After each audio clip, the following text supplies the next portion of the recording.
Hello student, today discuss physical properties of metal. आज जो है हम फिजिकल प्रॉपर्टीज़ देखेंगे मेटल्स और नॉन मेटल चैप्टर्स में। तो अगर हम मेटल की बात करते हैं तो इसकी जो है कुछ एक्टिविटीज़ दी हुई हैं। जैसे एक्टिविटीज़ 3.1 टू 3.6 की बात करें तो कुछ सैम्पल्स को हम जो है कलेक्ट करते हैं। जैसे अगर हम बात करें तो यहाँ पर हम iron, copper, aluminium, magnesium, sodium, lead, zinc, इन सब को जो है ईज़िली ये अवेलेबल भी होते हैं, तो इनको हम कलेक्ट करेंगे। फिर उसके बाद उनकी कुछ एक्सपेरिमेंट भी करेंगे। जैसे फर्स्ट एक्टिविटी की बात करें तो यहाँ पर क्या है कि आपको जो है सैंपल लेना है आयरन, कॉपर, एल्युमिनियम, मैग्नीशियम की। फिर उसके बाद एक क्लीन सरफेस पर आप हर एक सैंपल को क्या करना है, रब करना है। फिर उसके बाद with sand paper and note their appearance again, और आपको यही हर एक के साथ करना है। मेटल की बात करें तो इसकी कुछ प्रॉपर्टीज़ होती है। जैसे अगर हम बात करें तो ये प्योरी स्टेट में होता है और शाइनिंग सरफेस होती है। इसकी जो प्रॉपर्टी होती है उसको हम लोग मेटालिक लस्टर भी बोलते हैं। This is called as metallic lustre. And second activity की बात करें तो यहाँ पर स्मॉल पीसेस लेनी है आपको आयरन, कॉपर, एल्युमिनियम, मैग्नीशियम की, और उसको जो है कट करना है एक शार्प नाइफ से। ठीक है हो फिर उसके बाद आपको जो है, जैसे अगर हम सोडियम मेटल की बात करें तो इसको जो है सोडियम मेटल आसानी से कट जाएगा बिल्कुल। ठीक है, इसको फिल्टर पेपर पे कट करके लेना है, फोल्ड करके रखना है। फिर आपको देखना है पोटेटाने watch glass and try to cut it knife. फिर उसके बाद अगर हम बात करें तो कुछ मेटल्स ऐसे होते हैं जो हार्ड होते हैं, हार्डनेस वेराइटीज़ की होती हैं। ठीक है, तो यहाँ पर अगर थर्ड एक्टिविटी की बात करें तो थर्ड एक्टिविटी में इन्होंने जो है आयरन, जिंक, लेड, कॉपर की पीसेस ली हुई हैं और फिर इनको आयरन ब्लॉक में जो है स्ट्राइक करते हैं 4 से 5 टाइम्स हैमर के द्वारा।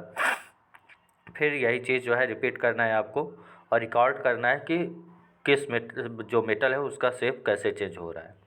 ऐसे ही एक्टिविटी 3.4 की बात करें तो आप जो है बहुत सारे ऐसे मेटल्स हैं, जैसे वायर की बात करें तो ऐसा कौन सा वायर है जो आप डेली अपनी लाइफ में देखते भी हो, यूज़ भी करते हो।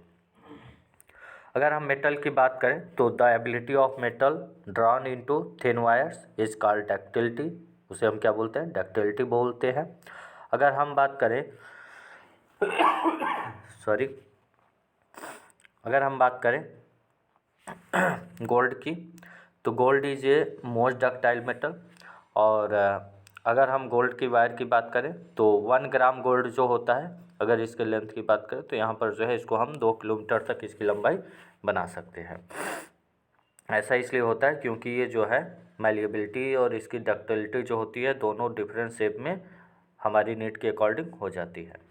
अगर हम बात करें यहाँ पर एक एक्टिविटी का एक्सपेरिमेंट फिफ्थ एक्सपेरिमेंट की फिफ्थ एक्टिविटी का, अब यहाँ पर क्या होता है कि एल्युमिनियम कॉपर वायर को हम जो है क्लैंप के थ्रू, एक स्टैंड होता है उसमें हम क्लैंप लगाते हैं, और मेटल वायर को जो है उसमें जो है बर्नर के थ्रू, बंसन बर्नर के थ्रू हम क्या करते हैं, हीट करते हैं। फिर उसके बाद जो होता है पिन होता है उसको हम लोग फिक्स कर देते हैं, एक पिन फिक्स कर देते हैं जो वैक्स होती है। फिर हीट करते हैं स्पिरिट ऑफ लैम्प या फिर कैंडल या फिर बर्नर के द्वारा। फिर देखो क्या ऑब्जर्वेशन क्या होगा, मतलब क्या होता है ऐसा। तो ये एक्टिविटी आप देखो, करो क्या होता है। फिर उसके बाद अगर हम बात करें मेटल की तो कुछ मेटल की एक्टिविटीज़ यहाँ पर हमने आपको बता दी। अब मेटल की बात करते हैं तो मेटल एक जो होता है ये गुड कंडक्टर होता है हीट के लिए, और हाई इसकी मेल्टिंग पॉइंट होती है, बेस्ट कंडक्टर होता है जो है। अगर हम मेटल की बात करें, अब आपको ये क्वेश्चन बताना है, do metal also conduct electricity, क्या मेटल जो है इलेक्ट्रिसिटी को कंडक्ट करता है, और इसको उसका आंसर लिख के आपको सेंड करना है। फिर उसके बाद हम बात करते हैं, you must have seen that the wires that carry current in your home have a coating of polyvinyl chloride. Important है, ये एक रबर होता है, पॉलीमर का बना होता है, जिसको हम लोग बोलते हैं पॉलीविनाइल क्लोराइड, शॉर्ट फॉर्म में पीवीसी। फिर उसके बाद नेक्स्ट क्वेश्चन है, what happens metal strike hard surface. अब क्या होगा ऐसा जब मेटल स्ट्राइक होगा हार्ड सरफेस पर, या फिर कौन से साउंड प्रोड्यूस करता है।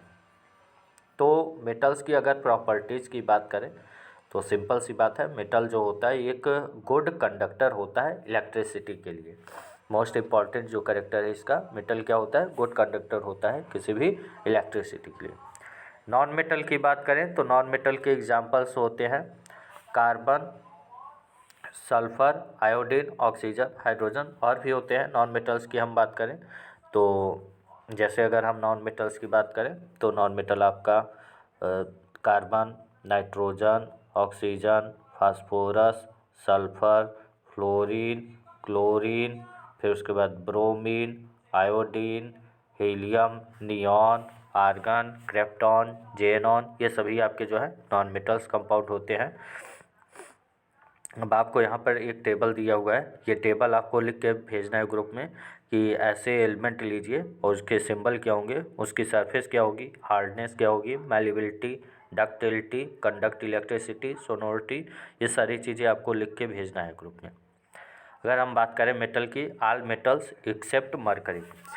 देखो सभी जो मेटल होते हैं वो रूम टेम्परेचर पर जो है सॉलिड फॉर्म में होते हैं, लेकिन मरकरी की बात करें, Hg की बात करें तो ये रूम टेम्परेचर पर जो है लिक्विड के फॉर्म में होता है।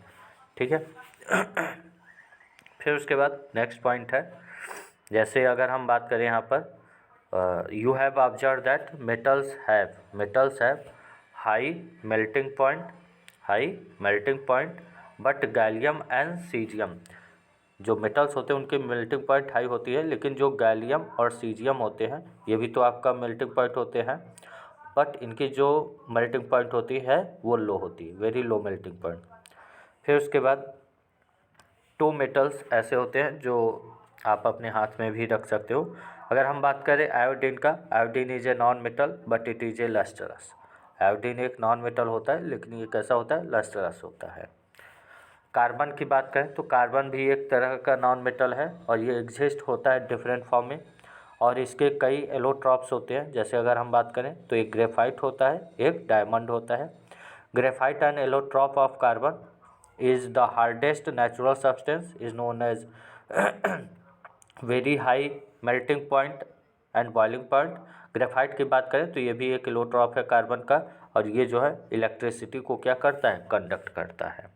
फिर उसके बाद एल्कली मेटल्स की बात करें, एल्कली मेटल्स जैसे आपके हो गए, अगर हम बात करें तो लिथियम, सोडियम, पोटेशियम, ये सब सॉफ्ट होते हैं और इनको जो है आप नाइफ से कट कर सकते हो। इनकी जो डेंसिटी होती है वो लो होती है, मेल्टिंग पॉइंट भी क्या होता है, लो होता है। तो एलिमेंट्स जो होते हैं उनको क्लासीफाई किया गया है मेटल नॉन मेटल्स में। ठीक है। फिर उसके बाद यहाँ पर कुछ क्वेश्चंस दिए हैं, इनको आपको सॉल्व करना है, फर्स्ट एंड सेकंड क्वेश्चन। और नेक्स्ट टाइम पे हम आपसे जो है केमिकल प्रॉपर्टीज़ की बात करेंगे मेटल्स की। Thank you.